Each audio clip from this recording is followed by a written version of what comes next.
नमस्कार दोस्तों, मेरा नाम है आशीष पांडे और मैं स्वागत करता हूं आपका एग्ज़ाम हॉल में। आज हम डिस्कस करने जाएंगे 4 जून का daily current affair with detailed analysis. दोस्तों, इस करंट अफेयर के अलावा हम आपको एग्ज़ाम फीड्स भी देंगे जो आपको करंट अफेयर्स के साथ साथ स्टैटिक पोर्शन भी रिवाइज़ करने का मौका देगी। तो आप करंट अफेयर्स के साथ साथ स्टैटिक पोर्शन भी रिवाइज़ करते रहेंगे जो आपके एग्जामिनेशन में बहुत ही हेल्प करेंगी। तो चलिए शुरू करते हैं। पहला क्वेश्चन है कि हाल ही में इंडियन नेवी ने किस यूनिवर्सिटी के साथ टेक्निकल कोलैबोरेशन किया है, और उन यूनिवर्सिटीज़ का नाम है Delhi university, Banaras Hindu university, Indian institute of technology Madras, Indian maritime university. तो दोस्तों, इसका आंसर है इंडियन मैरीटाइम यूनिवर्सिटी। दोस्तों, हाल ही में हमारे इंडियन नेवी ने इंडियन मैरीटाइम यूनिवर्सिटी से कोलैबोरेशन किया है ट्रेनिंग, जॉइंट रिसर्च, डेवलपमेंट और कोलैबोरेटिव कोर्सेज़ के लिए। दोस्तों, ये कोलैबोरेशन बेसिकली इसलिए है ताकि जो हमारे इंडियन नेवी के कैडेट्स हैं और जो मैरीटाइम यूनिवर्सिटी के जो स्टूडेंट्स हैं उनके बीच में कोलैबोरेशन हो और उनको एक एक्सपोजर मिल सके दोनों के एक्सपर्टाइज़ का। आपको इंडियन मैरीटाइम यूनिवर्सिटी के बारे में थोड़ा सा बता दें। इंडियन मैरीटाइम यूनिवर्सिटी 2008 में बनी थी एज ए सेंट्रल यूनिवर्सिटी। वो ministry of port, shipping and waterways के अंडर आती है और इसका हेडक्वार्टर्स चेन्नई में है। दोस्तों, ये फैक्ट्स आपको याद रखते हैं, ये आपके एग्जामिनेशन में पूछा जाता है, खासकर इसका हेडक्वार्टर, क्योंकि स्टेट पीसीएस एग्जामिनेशन, एसएससी, इस तरह की यूनिवर्सिटीज़ के हेडक्वार्टर्स आपसे पूछ लेती है। तो आपको इसका हेडक्वार्टर्स किस मिनिस्ट्री के अंडर आता है और ये कब इस्टेब्लिश हुआ है, ये तीनों चीज़ आपको याद रखनी है। और जब हम मैरीटाइम की बात करें तो चलिए हम थोड़ा एनालिसिस इंडिया के मैरीटाइम सेक्टर का कर लेते हैं। दोस्तों, हमें पता है, आप सबको पता है कि इंडिया का कोस्ट लाइन बहुत लंबा है। ये देखिए, इंडिया का कोस्ट लाइन काफ़ी लंबा है और ये 7,500 किलोमीटर्स के लगभग है और इसमें मेजर 12 पोर्ट्स हैं और माइनर 200 पोर्ट से भी ज़्यादा हैं। दोस्तों, हमारे जो पोर्ट्स हैं, हमारे जो मेजर और माइनर पोर्ट्स हैं, वो 95% of the India merchandise trade को होल्ड करते हैं, को एक्सपोर्ट इंपोर्ट में मदद करते हैं। हमारे देश का जो 95% जो मर्चेंटाइज होता है, जो एक्सपोर्ट होता है, जो इंपोर्ट होता है, वो पोर्ट्स के थ्रू होता है, वो मैरीटाइम रूट के थ्रू होता है। तो आप समझ सकते हैं कि मैरीटाइम सेक्टर इंडिया के डेवलपमेंट में, इंडिया के ग्रोथ में कितना हेल्प करता है।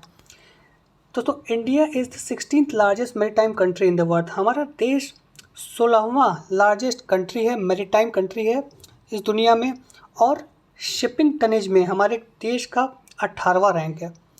और इसके साथ ही दोस्तों, हमारा देश वर्ल्ड में टॉप 5 रीसाइक्लिंग कंट्रीज़ में से एक है। मतलब जो शिप्स जो रेकेज हो जाते हैं, जो ख़राब हो जाते हैं, उनको रीसाइकिल करने में हमारा देश दुनिया के टॉप 5 कंट्रीज़ में आता है।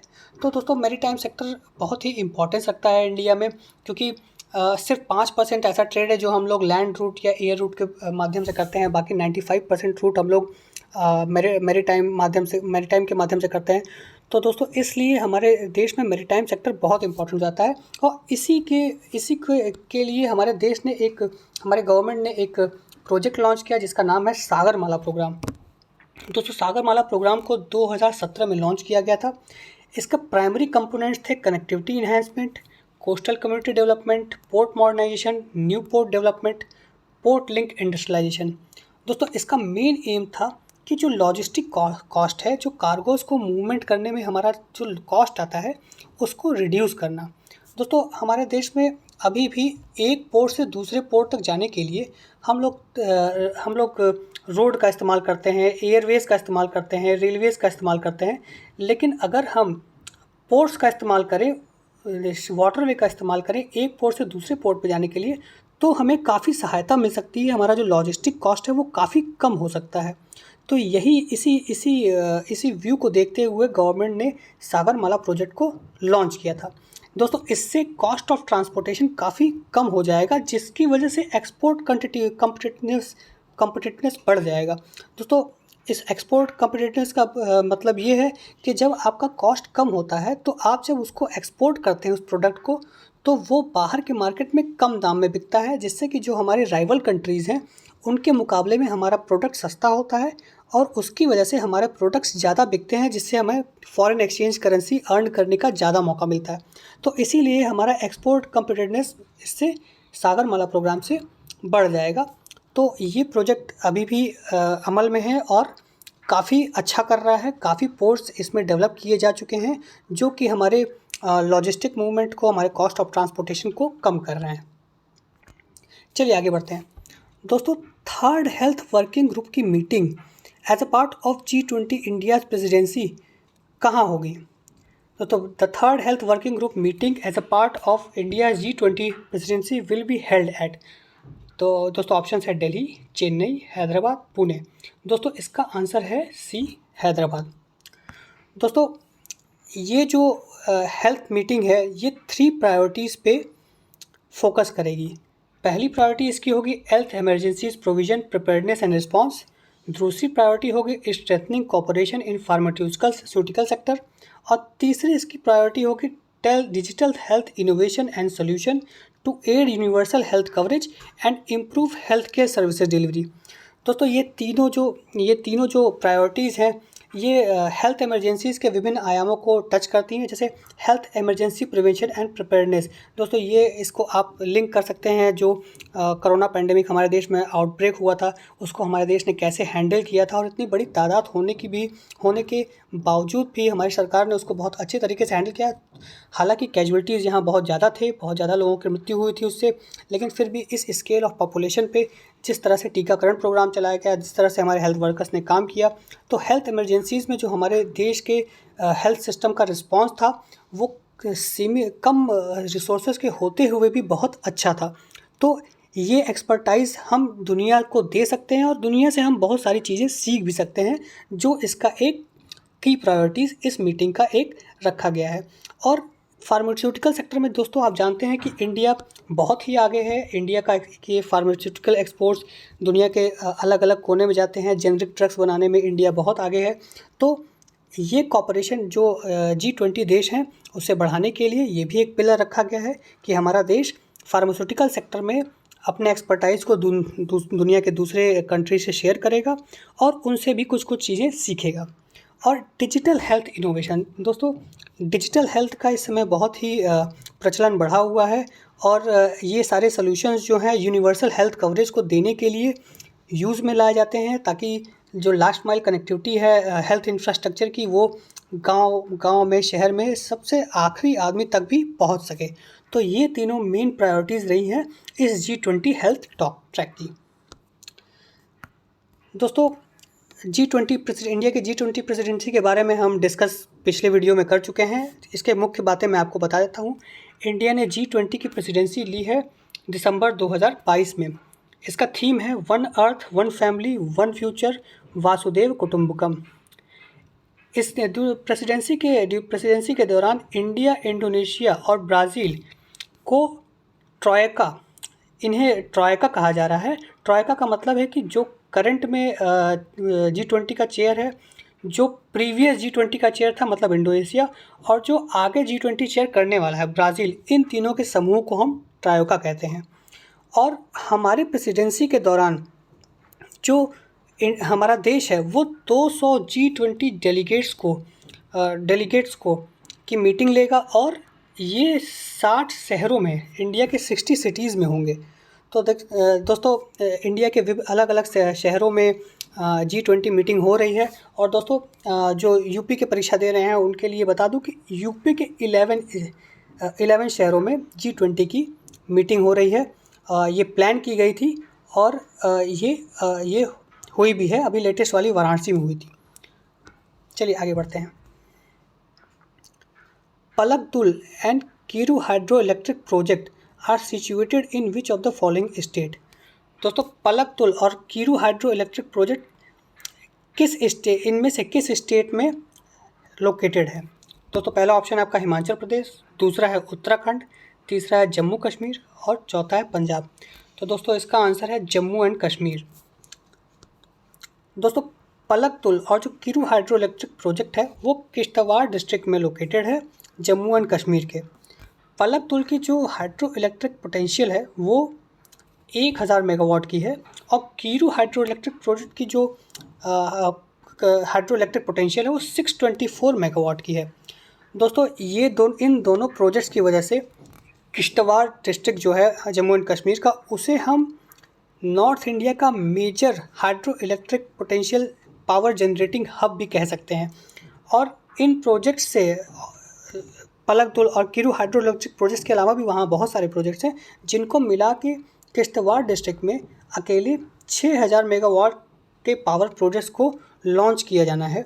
ये डॉक्टर जितेंद्र हमारे जो मिनिस्टर हैं उन्होंने जितेंद्र सिंह ने उन्होंने बताया कि अब किश्तवाड़ जो है वो नॉर्थ इंडिया का पावर हब बनने जा रहा है। दोस्तों, ये दोनों प्रोजेक्ट चेनाब रिवर पे हैं।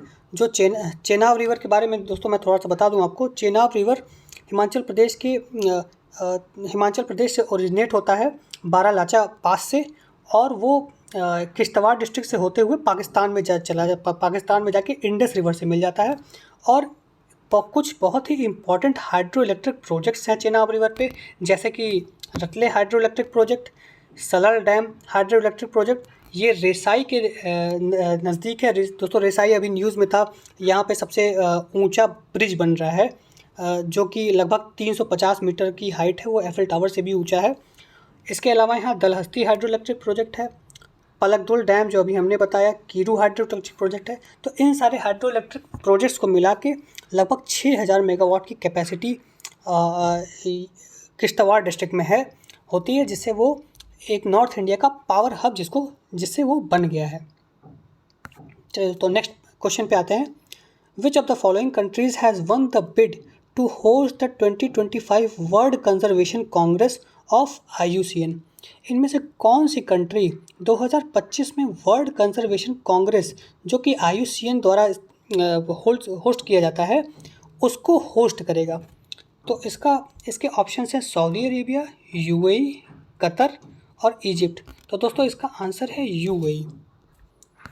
दोस्तों, वर्ल्ड कंजर्वेशन कांग्रेस के बारे में आपको बता दूं। वर्ल्ड कंजर्वेशन कांग्रेस वर्ल्ड की लार्जेस्ट और मोस्ट इम्पॉर्टेंट गैदरिंग होती है इन्वायरमेंट कंजर्वेशनिस्ट की, जो इन्वायरमेंट को कंजर्व करने में रुचि रखते हैं, जो उसके लिए बहुत काम कर रहे हैं, पब्लिश कर रहे हैं बहुत, और दुनिया में घूम के अलग अलग जगह पे कंजर्वेशन एक्टिविटीज़ कर रहे हैं। वो उनकी सबसे बड़ी गैदरिंग जो होती है वो वर्ल्ड कंजर्वेशन कांग्रेस में होती है। लगभग 10,000 डेलीगेट्स 160 कंट्री से इस वर्ल्ड कंजर्वेशन कांग्रेस में भाग लेंगे। और ये जो 2025 का वर्ल्ड कंजर्वेशन कांग्रेस है वो अबू धाबी में होगा अक्टूबर 10 से 21 के बीच में, 2025 अक्टूबर 10 से 21 के बीच में। और यहाँ पे जो इन्वायरमेंट चैलेंजेस हैं, मोस्ट प्रेसिंग इन्वायरमेंट चैलेंजेस जो इस समय हमारी दुनिया के सामने हैं, उन पर डिस्कशन किए जाएंगे, उन पर डिबेट की जाएंगे और उनके सल्यूशंस को निकालने की कोशिश की जाएगी। दोस्तों, international union for conservation of nature के बारे में थोड़ा बता दें आपको। ये 1948 में इस्टेब्लिश किया गया था और यह दुनिया का एक बहुत ही डाइवर्स इन्वायरमेंट नेटवर्क है जो कि इन्वायरमेंट प्रोटेक्शन की फील्ड में काम कर रहा है। ये अपने नॉलेज प्रोडक्ट्स के लिए जाना जाता है, जैसे कि रेड लिस्ट ऑफ स्पीशीज़। दोस्तों, यही वो रेड लिस्ट ऑफ स्पीशीज़ है जिसमें हम ये जानते हैं कि कौन सी स्पीशीज़ थ्रेटेंड हैं, कौन सी क्रिटिकली इंडेंजर्ड हैं, कौन सी इंडेंजर्ड हैं। तो इसकी वजह से इन स्पीशीज़ के कंजर्वेशन में काफ़ी हेल्प मिलती है। इसके अलावा दोस्तों ये रेड लिस्ट ऑफ इकोसिस्टम भी जारी करता है, की बायोडाइवर्सिटीज़ एरियाज़ के बारे में भी बताता है हमें, और ग्रीन लिस्ट भी जारी करता है। तो आप ये देख सकते हैं कि international union of conservation of nature कितने ब्रॉड रेंजेस में, कितने डाइवर्स रेंजेस में काम करता है और इन्वायरमेंट प्रोटेक्शन की तरफ कितनी अलग अलग कंट्रीज़ की हेल्प करता है। दोस्तों, अगला क्वेश्चन है, third Khelo India university games concludes eight which of the following places? दोस्तों, थर्ड खेलो इंडिया यूनिवर्सिटी गेम इनमें से किस स्थान पे ख़त्म हुआ, कंक्लूड किया गया? पहला है भोपाल, दूसरा है दिल्ली, तीसरा ऑप्शन है लखनऊ, चौथा है वाराणसी। तो दोस्तों इसका आंसर है वाराणसी। दोस्तों, थर्ड खेलो इंडिया यूनिवर्सिटी गेम वाराणसी में कंक्लूड किया गया। इसकी closing ceremony IIT BHU campus में हुई वाराणसी के। पंजाब यूनिवर्सिटी इसका चैम्पियन रहा, विनर रहा। और यूपी में यह लखनऊ, वाराणसी, गोरखपुर और गौतम बुद्ध नगर में खेला गया। तो दोस्तों जो लोग यूपी के एग्ज़ाम्स की तैयारी कर रहे हैं वो ये फैक्ट ज़रूर याद रखें कि ये यूपी में कहाँ कहाँ खेला गया है, क्योंकि ये क्वेश्चन आपके एग्जामिनेशन में आ सकता है। दोस्तों, खेलो इंडिया यूनिवर्सिटी गेम्स के बारे में आपको बता दूं कि इसमें जो डिफरेंट यूनिवर्सिटीज़ हैं इंडिया की, उसके एथलीट्स आते हैं और इस प्रतियोगिता में भाग लेते हैं। इससे उनका टैलेंट निखर के आता है और वो इंटरनेशनल अरीना पे अच्छा परफॉर्म करते हैं। और जो पहला खेलो इंडिया यूनिवर्सिटी गेम है वो कटक उड़ीसा में खेला गया था 2020 में। इसके ऑर्गेनाइजर्स हैं स्पोर्ट्स अथॉरिटी ऑफ इंडिया और मिनिस्ट्री ऑफ यूथ अफेयर्स। तो ये दोनों मिलके इस टूर्नामेंट को ऑर्गेनाइज़ कराते हैं, जिसमें अलग अलग यूनिवर्सिटीज़ से एथलीट्स भाग लेते हैं, उनकी प्रतिभा निखर के आती है और वो हमारे देश के लिए आगे जाके मेडल लेते हैं। यही एक सोच है खेलो इंडिया यूनिवर्सिटी गेम्स का। चलिए दोस्तों, अब नेक्स्ट क्वेश्चन पे आते हैं। In which of the following countries friends of BRIC meeting has been held? इसमें से किस कंट्री में फ्रेंड्स ऑफ ब्रिक मीटिंग अभी हाल ही में हेल्ड हुआ है? तो इसका पहला ऑप्शन है ब्राज़ील, दूसरा है चाइना, तीसरा है इंडिया, चौथा है साउथ अफ्रीका। तो इसका आंसर है दोस्तों साउथ अफ्रीका। दोस्तों, फ्रेंड ऑफ ब्रिक मीटिंग हुआ है केप टाउन, साउथ अफ्रीका में। और इसमें हमारे देश के external affairs minister doctor S Jaishankar ने यूएई के फॉरेन मिनिस्टर शेख अब्दुल्ला बिन जैद अल नह्यान से मीटिंग की है। और इन दोनों मिनिस्टर ने वाइड रेंज ऑफ इश्यूज़ पे डिस्कशंस किया है, जिसमें से एक बर्निंग इशू है comprehensive economic partnership between India and UAE. दोस्तों, आप सोच रहे होंगे ब्रिक्स की मीटिंग है, इसमें यूएई क्यों आ गई? तो दोस्तों, बहुत सारे कंट्रीज़ को as a guest, as a observer बुलाया जाता है, तो वो भी इस मीटिंग में आते हैं। तो उन्हीं के साइडलाइन में हमारे देश के external affairs minister Shri S Jaishankar ने यूएई के फॉरेन मिनिस्टर से मीटिंग की है और कॉम्प्रहेंसिव इकोनॉमिक पार्टनरशिप पे चर्चा की है। दोस्तों, कॉम्प्रहेंसिव इकोनॉमिक पार्टनरशिप आप सोच रहे होंगे क्या है? दोस्तों, कॉम्प्रहेंसिव इकोनॉमिक पार्टनरशिप एक फ्री ट्रेड एग्रीमेंट होता है। Free trade agreement. दोस्तों, इस फ्री ट्रेड एग्रीमेंट में दो कंट्रीज़ एक दूसरे को गुड्स को प्रेफरेंशियल ट्रीटमेंट देते हैं। दोस्तों, ये प्रेफरेंशियल ट्रीटमेंट क्या होता है? प्रेफरेंशियल ट्रीटमेंट में दोस्तों एक दूसरे के गुड्स पे जो टैक्सेस, ड्यूटीज़, इंपोर्ट ड्यूटीज़ लगाए जाते हैं वो दोनों देश कम कर देते हैं। जैसे अगर इंडिया जेम्स एंड ज्वेलरीज अगर यूएई में भेज रही है तो यूएई उस पर इम्पोर्ट ड्यूटी कम लगा देगी। इंडिया अगर सॉफ्टवेयर हार्डवेयर प्रोडक्ट्स अगर यूएई में भेज रही है तो उस पर यूएई इम्पोर्ट ड्यूटी कम लगा देगी। उससे क्या होगा? इंडिया के जो प्रोडक्ट्स हैं वो यूएई के मार्केट में कम्पिटिटिव होंगे, मतलब सस्ते होंगे, और चाइना के प्रोडक्ट से ज़्यादा सस्ते होंगे, तो वहाँ इंडिया के प्रोडक्ट्स ज़्यादा बिकेंगे। उसके बिकने से क्या होगा? इंडिया में फॉरेन करेंसी रिजर्व्स बढ़ेगी। उसके बढ़ने से क्या होगा? हमारी अर्थव्यवस्था और मजबूत होगी, यहाँ डेवलपमेंट होगा, ग्रोथ होगा। इसके अलावा यूएई दोस्तों, हमारे देश के का जो डायस्पोरा है यूएई में बहुत ज़्यादा है और ये हमें रेमिटेंसेस भेजता है। तो रेमिटेंसेस भी हमारे फॉरेन एक्सचेंज रिजर्व का एक बहुत ही बड़ा हिस्सा होता है, जिससे हमारे देश की आर्थिक प्रगति में हेल्प मिलता है। दोस्तों, अब ब्रिक्स के बारे में थोड़ी जानकारी ले ली जाए। दोस्तों, 2 सितंबर 2006 में G8 की मीटिंग हुई थी सेंट पीटर्सबर्ग, रशिया में। तो उसी के साइड लाइन में जुलाई 2006 में सेंट पीटर्सबर्ग में G8 की आउटरीच समिट हुई थी और उसी के साइड लाइन में सितंबर 2006 में ब्रिक्स की ऑफिशियल स्थापना की गई थी। दोस्तों, G8 अभी G7 एग्जिस्टेंस में है। G8 में जब G7 में रशिया था तो उसे हम G8 कहते थे। जब रशिया ने क्रीमिया पे अटैक किया और क्रीमिया को कैप्चर कर लिया तो उसे G8 से हटा दिया गया और फिर वो G8 G7 बन गया। तो दोस्तों, पहली ब्रिक्स समिट जो थी वो याकाटेरिनबर्ग में हुई थी, रशिया, 16 जून 2009 को। फिर ब्रिक ग्रुप को ब्रिक्स नाम दे दिया गया जब उसमें साउथ अफ्रीका ऐड हुआ। और साउथ अफ्रीका कब ऐड हुआ था? 2010 में। तो दोस्तों, ये कुछ फैक्ट्स हैं जो आपको ब्रिक्स के बारे में याद रखनी है, जो आपको प्रीलिम से पूछी जा सकती हैं और मेंस में भी आप as a further point international relations में इसको लिख सकते हैं। दोस्तों, अब ब्रिक्स का इम्पोर्टेंस देख लेते हैं। दोस्तों, BRICS 41% of world population comprise करता है। दोस्तों, हाँ, नेचुरल सी बात है, जब इसमें इंडिया होगा, चाइना होगा, रशिया होगा, ब्राज़ील होगा, साउथ अफ्रीका होगा तो इसकी पॉपुलेशन बेस बहुत ही ज़्यादा बढ़ जाएगी। 24% ऑफ वर्ल्ड GDP है और 16% वर्ल्ड ट्रेड में इसकी भागीदारी है। तो दोस्तों, ब्रिक्स अपने आप में एक बहुत इम्पॉर्टेंट ग्रुप बन जाता है और ये ग्लोबल ग्रुप इकोनॉमिक ग्रोथ का मेन इंजन कहते हैं इसको। और ब्रिक्स के कंट्रीज़ जो हैं वो एक साथ क्यों आए? वो बेसिकली इन 3 पिलर्स पे एक साथ आए हैं, जो कि है political and security, economic and financial, cultural and people to people exchange. ये politics, security, economy, financial, cultural to culture, people exchanges, ये तीनों ऐसे लिंचपिन हैं जिस पे ये ब्रिक्स कंट्री एक साथ आए हैं। लेकिन दोस्तों, ब्रिक्स कंट्री की अपनी ब्रिक्स ग्रुपिंग की अपनी प्रॉब्लम्स है। ब्रिक्स ग्रुपिंग की अपनी सबसे बड़ी प्रॉब्लम ये है कि इंडिया और चाइना में टसल चलता रहता है। इनके बीच में भी गलवान क्राइसिस हुआ था, तो जिसकी वजह से ब्रिक्स अपने फुल फ्लेज में फंक्शन नहीं कर पाता। और added insult to the injury देखा जाए तो जब से रशिया ने यूक्रेन पर अटैक किया है, तब से इस ग्रुप की महत्ता और कम हो गई है, क्योंकि अब ये कंट्रीज़, जो बचे हुए कंट्रीज़ हैं, India, China, south Africa, Brazil, ये लोग परप्लेक्स्ड हैं थोड़ा रशिया के बिहेवियर को लेके कि उसको यूक्रेन वॉर में सपोर्ट किया जाए या फिर यूक्रेन को सपोर्ट किया जाए जिसके ऊपर रशिया एग्रेशन कर रहा है। तो इसको भी लेके इस ग्रुपिंग की महत्ता थोड़ी कम हुई है, और कहीं ना कहीं ये कहा जाता है कि ये group Russia Ukraine war crisis को सॉल्व करने में सफल नहीं रहा है।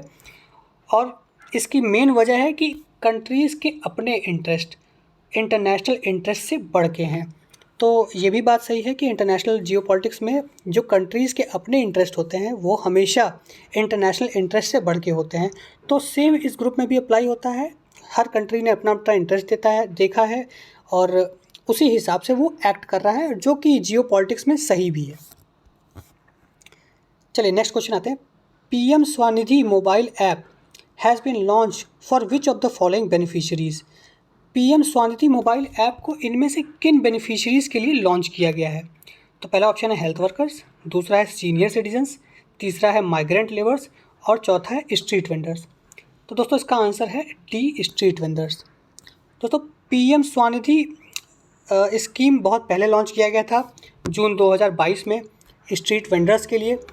जब कोरोना आया था तो ये जो स्ट्रीट वेंडर्स थे, इनके पास बहुत क्राइसिस आ गई थी। इनके पास कोई भी जब लॉकडाउन हो गया तो कोई भी बाहर जाना लोगों का बंद हो गया, तो स्ट्रीट वेंडर्स की जो इनकम थी उस पर बहुत असर पड़ा था। लोगों की इनकम एकदम से बंद हो गई थी।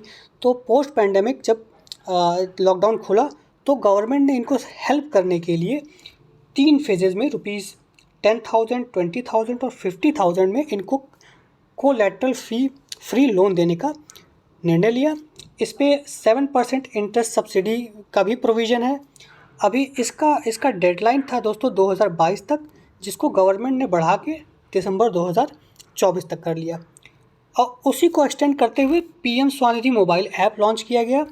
ये mobile app unnecessary paper work से इन स्ट्रीट वेंडर्स को बचाता है और इनको ईजी लोन अवेलेबल करवाता है। अब नेक्स्ट क्वेश्चन है दोस्तों, the indigenous automatic train protection system of Indian railway is called. जो इंडियन रेलवे का indigenous automatic train protection system है उसको हम क्या कहते हैं? दोस्तों पहला ऑप्शन है कवच, दूसरा ऑप्शन है एटीपी रेल, तीसरा ऑप्शन है रेल सारथी और लास्ट ऑप्शन है सुविधा। तो दोस्तों इसका आंसर है ए, कवच। दोस्तों ये क्वेश्चन इसलिए डाला गया है क्योंकि अभी हाल ही में बालासोर में एक बहुत ही भयावह ट्रेन एक्सीडेंट हुआ है जिसमें 280 लोगों के अराउंड की मौत हो गई। तो दोस्तों ये कहा जा रहा है कि इन जो ट्रेन शालीमार एक्सप्रेस और जो हावड़ा मेल थी उसमें ये कवच ऐप नहीं था, जिसकी वजह से ये ट्रैफिक सिग्नलिंग सिस्टम फेल होने की वजह से इतना भयानक एक्सीडेंट हो गया। और अगर उनके में कवच ऐप होता तो ये एक्सीडेंट ना होता। तो दोस्तों आइए समझने की कोशिश करते हैं कि कवच ऐप ऐसा क्या कर देता कि इन ट्रेन का एक्सीडेंट होने से बच जाता। तो दोस्तों Kavach app has been design to assist locomotive pilots in avoiding signalling passing at danger and over speeding. दोस्तों जब भी सिग्नल फेलियर होता है या सिग्नल जब हम पास कर जाते हैं और सिग्नल पास करने के बाद वो सिग्नल हमें पता नहीं पता कि आगे डेंजरस सिचुएशन आना है, तो उस सिचुएशन में जो कवच ऐप है वो हमारी हेल्प करता है, वो रेलवे की हेल्प करता है, जो लोको पायलट्स हैं उनकी हेल्प करता है और ऑटोमेटिक ब्रेक्स लगाता है रेलवे में, ट्रेन में, ताकि वो आगे आने वाले डेंजरस सिचुएशन से बढ़ जाएं। दोस्तों ये काम ये ओवर स्पीडिंग में भी करता है। जब ट्रेन अपनी निर्धारित स्पीड से तेज़ होने लगती है तो वो ऑटोमेटिक ब्रेक अप्लाई कर देता है कवच, ताकि वो अपनी निर्धारित स्पीड पे आ जाएं। तो कवच के न होने की वजह से जब ट्रैफिक सिग्नलिंग सिस्टम फेल हो गया तो ये ट्रेन अपने सिग्नल्स को तोड़ के आगे बढ़ गई और जिसके रिजल्ट स्वरूप जो मालगाड़ी एक ट्रैक पे खड़ी थी, उसी ट्रैक पे ये शालीमार एक्सप्रेस भी आ गई और दोनों ट्रेनों की टक्कर होती है। फिर इसकी कुछ बोगियाँ दूसरे ट्रैक पे चली जाती हैं और हावड़ा मेल आ रही होती है, वो भी टक्कर की शिकार हो जाती है, जिससे काफ़ी कैजुअल्टीज़ हो जाती हैं। तो देखिए, जैसे मैंने बताया कि कवच एक indigenous automatic train protection system है। इंडिजीनियस का मतलब कि इसे भारत में ही बनाया गया है और इसको 2022 यूनियन बजट में अनाउंस किया गया था as a package of part of Atmanirbhar Bharat initiative. और ये एक वर्ल्ड क्लास टेक्नोलॉजी है दोस्तों। 2000 किलोमीटर के रेल नेटवर्क पे इसको ऐड करना था, जिसमें से लगभग ट्रायल 250 किलोमीटर के लिए ट्रायल सेक्शन और कंप्लीट करना था। तो इसका इम्प्लीमेंटेशन 1200 के किलोमीटर रूट पे साउथ सेंट्रल रेलवे में हो चुका है और बाकी जो रेलवे ट्रैक है, बाकी जो रेलवे ट्रैक है उस पर इसका इम्प्लीमेंटेशन अभी हो रहा है। तो अभी इसका फुल इम्प्लीमेंटेशन हुआ नहीं है, जिसकी वजह से इन ट्रेनों में कवच सिस्टम नहीं लगा था और इसकी वजह से इतना बड़ा हादसा हो गया।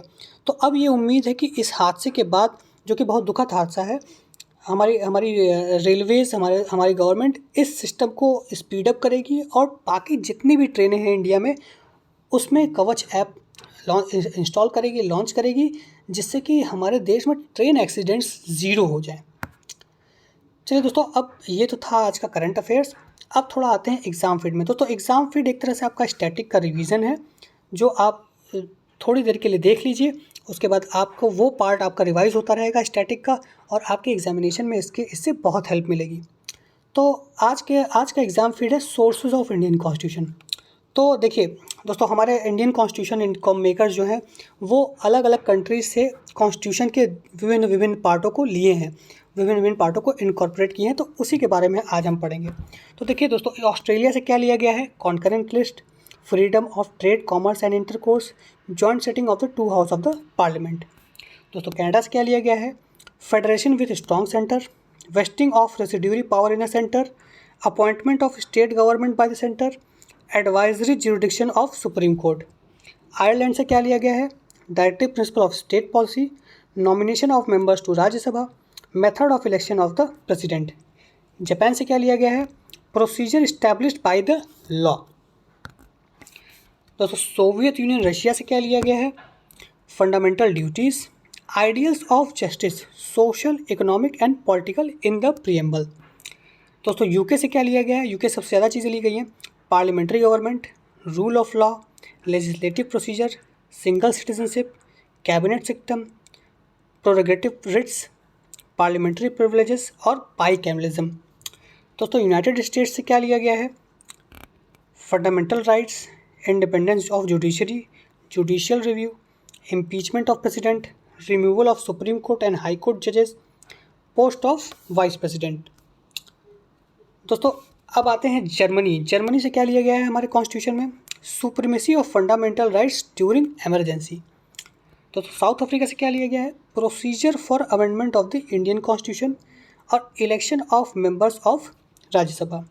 और लास्ट है दोस्तों फ्रांस से क्या क्या लिया गया है? Republic, idea of Republic, ideals of liberty, equality and fraternity in the preamble. तो दोस्तों, ये था आज का हमारा वीडियो आपको पसंद आया हो तो आप हमारे चैनल को सब्सक्राइब करें, हमारे वीडियो को लाइक करें, और कल हम आएंगे 5 जून करंट अफेयर्स के साथ with examination feed. Thank you.